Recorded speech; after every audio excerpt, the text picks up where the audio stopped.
ফেরলে মুক্তির সময় আমরা কখনকার জন্য বা কি শিডিউল করব সেজন্য আমরা ডাক্তার দীপু মনির সাথে একটু সাক্ষাৎ করার জন্য আসছি।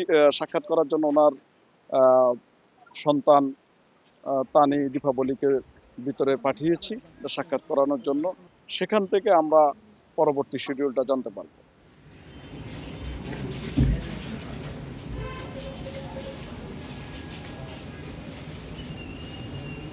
ডাক্তার দীপু মনির হাজব্যান্ড, বাংলাদেশ সুপ্রিম কোর্টের সিনিয়র আইনজীবী এবং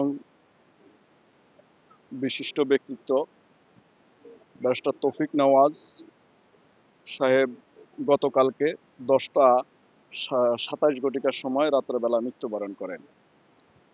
আপনারা ইতিপূর্বে জেনেছেন আজকে 2 বছর পূর্ণ হলো ডাক্তার দীপু মনি জেল হাজতে আছে। বর্তমানে মুন্সিগঞ্জ কারাগারেই আটক আছেন। তো আমরা আসছি ফেরলে মুক্তির উদ্দেশ্যে আসছি, তবে তার আগে আমরা কিভাবে পরবর্তী শিডিউলটা করব এবং ফেরলে মুক্তির সময় আমরা কখনকার জন্য বা কি শিডিউল করব সেজন্য আমরা ডাক্তার দীপু মনির সাথে একটু সাক্ষাৎ করার জন্য আসছি। সাক্ষাৎ করার জন্য ওনার সন্তান তানি দীপাবলিকে ভিতরে পাঠিয়েছি সাক্ষাৎ করানোর জন্য। সেখান থেকে আমরা পরবর্তী শিডিউলটা জানতে পারব। আবেদনের পরিস্থিতি, আমরা আবেদনের কাগজপত্র সঙ্গে নিয়ে এসেছি। আমরা ভিতর থেকে আমাদের ডাক্তার দীপু মনির যে পরামর্শ, সেই পরামর্শ নিয়ে তারপরে আমরা ডিসি অফিস মুখে বা জেলা প্রশাসকের কার্যালয়ে গিয়ে আমরা আমাদের দরখাস্ত বা আবেদনপত্রটা আমরা দাখিল করব। আমার নাম Gazi Faisal Islam, advocate, Bangladesh supreme court.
Spicy and crispy. তাহলে তো এটা চিপস ব্রো, টেক্সচারটা একটু ডিফারেন্ট। এটা তাহলে বিস্কিট, এটা চিপস ব্রো। বাছাই করা আলুর সাথে স্পাইসি সিজনিং এর টুইস্ট এলো প্রাণ পটাটা।